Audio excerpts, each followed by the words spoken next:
Welcome to Health and Safety Conversations. Here's your host, Tom Bourne. And joining us today is the marvellous Ian Collins and the equally marvellous David Wollage. Ian Collins is a dedicated advocate for workplace well-being and human performance, with a strong presence in the safety coaching space. He has founded 3 companies: Safety Coach International, Wellbeing Daily, and How2HOP. David Wollage is a seasoned professional in safety leadership and brings years of hands-on experience in creating safer, more effective workplaces. Together, they are spearheading the Safety Coaching Foundational Workshop happening in Perth this May. This workshop is designed to transform how safety is approached, shifting from compliance-driven models to a more human-centered, coaching-based approach. Thank you. How are you, gentlemen? I'm good, mate. Thank you. How are you? I'm very well. So you're doing well. Boys, you asked to come on the show, which I can understand with a stellar personality like myself. But what's the real reason we're here today? Tom, David and I have been working together for a number of months, almost years now, actually, and both of us come from a coaching background and very much immersed in the new view of safety, both safety professionals, and we saw a gap in the market in terms of what is available out there for safety coaching, and what is safety coaching, and so we've been working and developing a program which we're very excited to be launching in Perth, actually in May this year. So we wanted to come on and have a bit of a chat about that and why we think it's going to really have a big impact out there, and add a lot of value to both safety professionals and the organizations in which they work. So that's why we're here, and we really appreciate the opportunity to come and have a chat. Good. So you raised an interesting question right at the word go, where you said when we think about safety coaching. So I don't know, what is safety coaching? Good question, mate. Good question. Obviously, Ian and I have been talking about this before we came on, and we decided to break down the flow of information to make put it into a logical flow so that people can follow along, and that's one of the key points we're talking about. But if we may, we'd like to start out with a bit of a journey. Good. Where the industry currently is, some of the problems that have been experienced at the moment, and then loop that into the safety coaching program that Ian and I want to talk about today. So if I kick off and talk about what the current state is here in Australia anyway, but also around the world, we have a lot of organizations, we have a lot of individuals, training organizations, private manufacturing, resources, all these different types of organizations. They are all fully aware and cognizant of this need to start moving more towards humanistic safety methodologies, whether that be New View Safety, whether that be HOP, Safety 2, whatever people want to call it. It's now more than ever, it's the norm. It's the norm. People are aware. They've been battling it out on LinkedIn and other platforms for years now. And, people can quibble over the details as to what it should and shouldn't look like, or what it should and shouldn't have in it.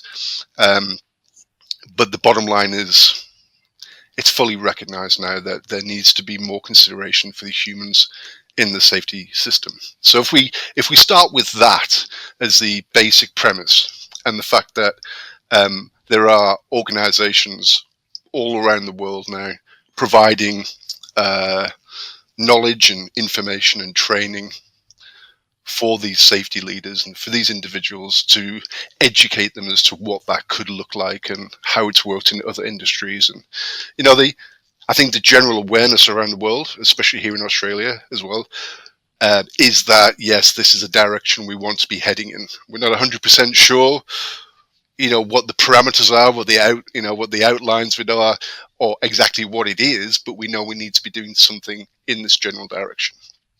And if we take that with the other shift as well, which is going on, which is more of an awareness for psychosocial hazards in the workplace as well, which again is a reflection of these individuals and these humans in the organization.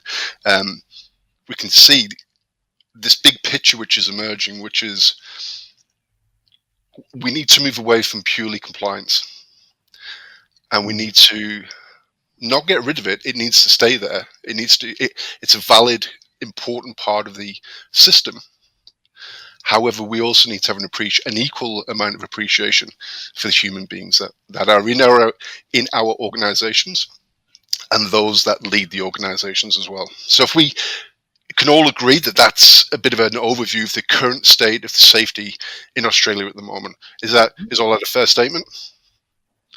Yeah, I think so. Yeah. Well, then that leads us on, if Ian could jump in here for okay, what are some of the problems with that? Sure. I might actually just start with a bit of context. I started my journey straight out of university. I actually went and did a Tony Robbins seminar in 1998, and that was the start for me of just a lifelong journey into personal development. And so, first and foremost, I actually was coaching and working with people. I've always been driven by the opportunity to make a difference with people. And from there, went out into heavy industry and started in mining, did a couple of years out in the mines, and then got into oil and gas, and was witness to a significant incident which had a big impact on the course of my career. And for anyone who's been involved in life-altering incidents, fatalities, it has a big impact.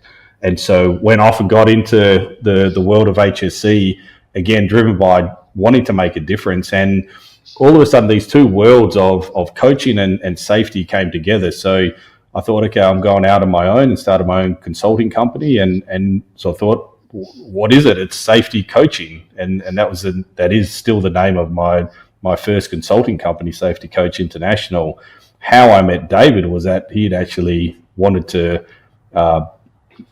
buy the domain Safety Coach, and that's how we got in touch, because that's the one I own. So for years and years and years, people have been asking me, well, how do you do what you do? How do you go in there and affect change in an organization and impact the safety culture, rather than, that what David spoke to, that more compliance driven, almost police way that safety had been done, particularly when I started in industry.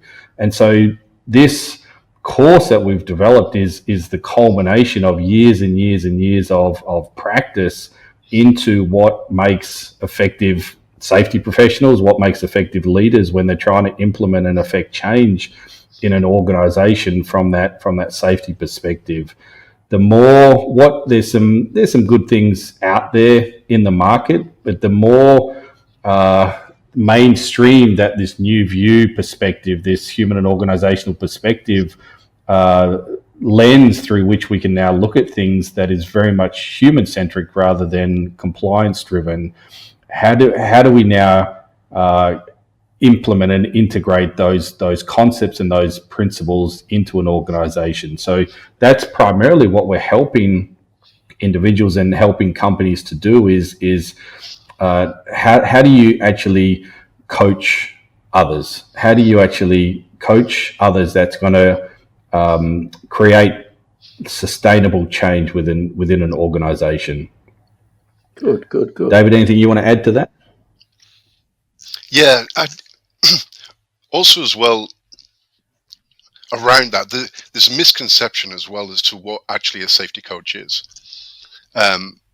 You could probably get 100 safety people, or even just random people from industry, and ask them, okay, tell me exactly what a safety coach is. And it's a bit like a risk assessment. You're probably going to get 80 or 90 different versions, assessments, perceptions of that particular terminology as well. So that's another hurdle, that we see out there as well. What actually is a safety coach? So that's something that we want to address as well. We want to put the benchmark out there and go, this is our interpretation from our experience and our experience in the front line, our experience in industry, and our qualifications. This is our definition of what a safety coach is, and this is where we want to start the conversation, because it's only when we actually clearly define what we are talking about that we can have a proper conversation around how that can be improved or how that can be initiated within the organization. within an organization. So there's those elements as well. It's a relatively new concept, although it's been around for quite a while, but it does need that solidifying and that definition clearly articulated so people understand what they're talking about. Okay, good. You talked about compliance, and one of my favourite topics of all, because I don't know, I've done a fair few compliance-based roles, but I think you're right. We're not talking about throwing out compliance completely, but the difference is, for me, the best person who's written or spoken about it was our lovely own West Australian owned Greg Smith in Paper Safe, who said we've got to think about whether the compliance is for a purpose or whether compliance has become a process in itself. Why are we doing this? And that's the main thing. I think also with compliance, obviously we're looking at actually measuring performance of something against a standard, which I do understand, but yet for far too often I've seen too many safety professionals feel like or think that their role is to actually just use checklists and go through and measure the things against standards that they don't understand, that they don't even believe in. They don't know who developed them. So, I think you've got it right there. All right, I'm going to ask you one question here because I'm curious on your take on this. You gentlemen are talking about safety coaching. What's the difference between coaching and training, in your opinion? Yeah, good question. So coaching, well, let's start with training. Training is you're teaching, you're educating someone in a certain methodology. Coaching, on the other hand, is you have someone at point A and they want to get to point B, and the coach is there to help facilitate that journey, whether it's through asking questions, removing barriers, and really coming from a place that person has everything within them to get there. They just need to maybe have some blind spots be brought to light. It's about facilitating the journey that could really help an individual, help an organization get from point A to point B. Again, whereas training is I'm going to train you in this methodology so that you've got the skill set to be able to execute whatever you're trying to execute here. Good. If I can add my spin on that as well, because it might be useful to hear different types of definitions for people, so it lands with a broader spectrum. I saw a great post on LinkedIn the other day, and I'm going to forget the guy's name. Terrible with names. He was explaining what coaching is by using the old fish and fishing rod analogy with regards to, so training could be seen as giving a hungry person a fish. You're giving them something. You're transferring information or food in one direction. Whereas coaching is seen more as teaching somebody to fish. Giving them that fishing rod and actually going, okay, well, you already have the inherent skills. You know you better than anybody else, and you know what affects you more than anything, internally and externally.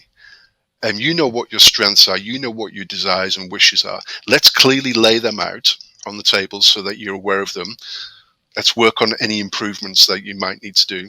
And then let's paint a clear picture for the future. See what that future looks like for you and for your organization. And that's the important part as well.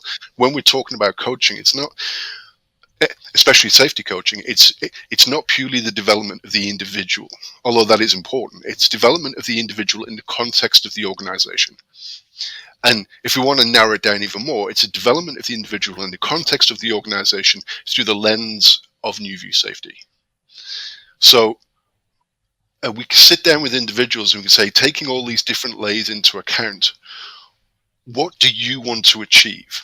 What might that look like, and what's going to get in the way? So if I was to kind of summarize coaching in like 3 easy points, it would be active listening on our behalf on the coach's behalf. We have to actively listen. We have to put aside all our preconceptions, notions of anything, our ego. Everything needs to be put aside, and we create a safe space. Safe space is a bit of a overused term, but what it means in coaching is a non-judgmental area where people can talk about themselves and what they want to achieve. We also go through strategic questioning. Our questioning isn't always easy for the person, and it generally makes them think about why they're doing what they're doing and how it's affecting themselves and others, and why they want to achieve what they want to achieve as well. These are all, they sound like really, really easy questions that roll off the tongue, but if you're sitting down one-on-one with somebody and you're questioning their perceptions on life, on their work life and their desires and dreams, it really gets people thinking, because so much of our life is automated, and we're set on program to just go and do it because we think that's what we should be doing, or this is what we've been told to do. Asking those Socratic questionings, why, continually asking why, and not forcing the person, but encouraging the person to question them. Those are what we like to term strategic, powerful questioning. And then at the end of that, the third point, we really have strategic interventions. These are interventions which we put in place. It could be as simple as going through an interview practice session with someone to actually getting them to clearly articulate what motivates them in their life and what doesn't motivate them. These are all evidence-based psychology principles, and we do fully align only really with those evidence-based techniques and principles. There's a lot of principles out there and a lot of frameworks out there for life coaching, every type of coaching, but we really want ours to be empirically validated and aligned with best practice and aligned with the evidence that's out there currently in the psychology world, based on cognitive behavioral coaching, cognitive behavioral therapy, motivation theories, all these validated approaches which are currently used in different domains of psychology. We can borrow and we can apply them in this setting of safety coaching. So this isn't just something that we're making up. These aren't skill sets which we've developed. We're borrowing them from psychology. We're applying them in a coaching arena with an agenda, if you will, in order to be able to facilitate the development of new view safety practices throughout the organization. Good. Just a question. Who are you hoping to target for this sort of coaching? Is it organizations themselves, or is it individuals that just become along on their own volition? Yeah, a bit of both, Tom.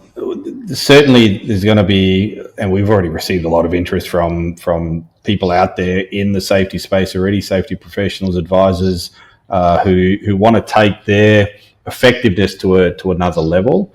Also, a lot of leaders. There's a lot put on leaders to really drive change within organizations and really set the benchmark. And oftentimes we don't equip them with the knowledge, the tools, the questions to be able to really ask of their people. So leaders as well don't necessarily have to have a safety function, but leaders within organizations. But ultimately, we can certainly see the opportunity to work with entire organizations, and it's going to be a skill that can be developed from for any sort of manager position upwards. So they're both individuals and organizations. And also as well, like any organization that's looking to operationalize any kind of these new view and HOP methodologies as well. That would be aside from the individuals, as Ian alluded to, who wanted to upskill, those organizations currently looking at these new view type of practices, want to find a way to really embed it within the organization, then working on these individual leaders within the organization, frontline leaders as well as executive leaders, it doesn't matter, can really help with moving the organization in the direction of these new view principles. Yeah. Good. Just adding a thought. Let's say your organisation sends a few people along, they embrace the idea, they love it so much. What's the possibilities that you could end up training safety coaches within those organisations to train other staff members? Is that a possibility? Oh, absolutely, yeah. It's definitely we want to have this available to as many people as possible, and certainly look to how do we make that available to organisations, and probably some sort of train the trainer style process be involved there, and maybe licensing. We're just getting started, but that's certainly the long term plan, 100%. That's the operationalizing and the sustainability piece, which we organizations really need. So long now people have, and I'm not bagging out traditional training. I've experienced a lot, and it's been very, very useful, and I've had some which hasn't been so useful, but it tends to be very didactic, very one directional. Someone comes in, dumps a whole heap of information, maybe leave behind some information as well, and then they go. What has been proven to work better is to have that constant presence of that particular knowledge base or that skill base within the organization, and that's an expensive piece. You can't have consultants there all the time, and that's not something that that's not something that we would want to do either. We don't want to be embedded in these organizations. We want to equip the organizations with the skill sets which we know work, evidence-based coaching skill sets through the lens of new view safety, and then we want to upskill their people who can continue to roll that out throughout the organization. Good. Now, both based in Western Australia? I am, but Ian's a bit of a nomad. I'm from Perth, but I live in Dubai and bounce all over the world. So we're going to start in Perth, and already have a lot of demand from over east, and starting to get demand internationally as well. So we're just getting started here. But no, I think we wanted good. Perth to be the birth of it. Yep, that's good, because that was the follow-up question: was is it going to be only limited to WA? Because no, that's good. The program that we're working on, it's the first of its kind in Australia. And we're rolling it out at a very, and the dates are the 19th of May. It's a 2-day course. So there's 19th of May, it's the Monday and Tuesday, and then that same Thursday, Friday, so the 22nd and the 23rd of May also. 2 days. And the price we're asking is purely to cover costs of the location of the hotel we're going to be hosting it in, because what we want from this initial cohort, these leading edge people who recognize that this is a skill set which they need or their organization needs, we want a lot more feedback from them. We want just as much feedback from them as to what worked and what didn't work as they're going to get from us. So we decided to do this in Perth first, because obviously this is where I am, and this is where New View Safety Coach is based. This is where I know all the people, such as yourself and everybody else in the safety community here, and Ian being from here as well. So we thought we'd do it here, and we'd do it cheap on the premise that we get a lot of feedback and we can improve even further, and then start developing courses that you mentioned there, trainer courses. We're also going to be looking at specialist safety coaching for specialist industries as well. So we've got a few people from the oil and gas industry who are keen to start developing particular oil and gas safety coach training as well. I've got someone from Tasmania flying over for this course in May, and they want to look at that from a shipping perspective. They're very much in the maritime industry, and so we'll be working hand in hand with them and going, look, this is our foundational course. Bring to the table your expertise, from the maritime industry, and let's create a safety training course which can be a bolt-on to this, which is. It's not just focused on new view safety and coaching, it's focused on specific marine industry. So we can contextualize all the examples, and we can, put people in the environment as well of those marine environments. So we're looking to do a lot of things with this. But as you mentioned, we've got to start somewhere. But yes, the idea is Okay. Dubai, Tasmania, eastern states. We even have interest from South Africa and Scotland as well. So there is a lot of opportunity for this to be contextualized all over the world. Very good, very good. Very good. In Australia, I'd suggest probably your next stop after Perth would probably be lovely Brisbane, because they do have quite a big, not only safety community, but quite a big hop following over there, I believe. So might be useful to do that. So the one thing I think most businesses and safety professionals might go is, well, that's a wonderful idea, but why would I be getting David and Ian in to tell us about how we should do things differently? Why would we?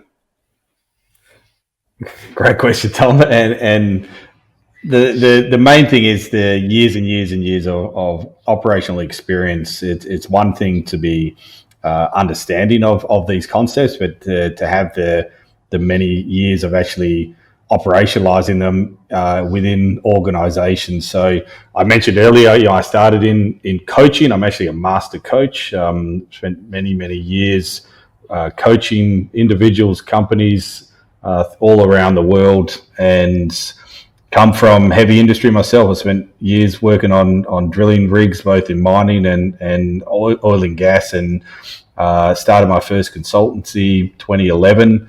And have been out consulting in heavy industry ever since. Last year, I actually started another company called How2HOP, where we really show people how do you take these principles and concepts of human and organizational performance. It's one thing to know that error is normal and blame fixes nothing, and the systems drive behavior, and response manners and learning is essential, but what do I do with that? And so we actually teach and really help companies operationalize those concepts that HOP is known for. So it's the years and years of experience in terms of actually taking the concepts and adding value to an organization from a safety, from a quality, from a performance perspective that we bring to the table. Yeah, and I've known David for some time, and I know of his professional acumen, and I can say I'd be very happy for him to be actually running a session to help educate my people as well, so if they were available to come along. So what was the dates again that we were talking about? We were talking about May the 19th, which is kicking off in May 19 and 20, and then May 22nd, 23rd. So we're running it twice to begin with. And as David mentioned earlier, it's a 2-day course that we're starting with. Fantastic. All right, gentlemen, we may leave it there today, but thank you so much for coming on and letting us know about this new venture. I look forward to seeing it succeed. I know it will succeed, and I wish you all the very best. Appreciate it, Tom. Thanks for having us.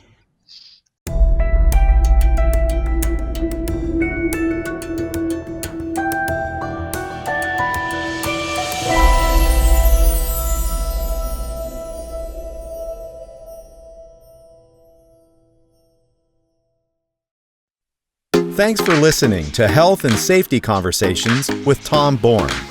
Until next time, stay safe and enjoy the rest of your week.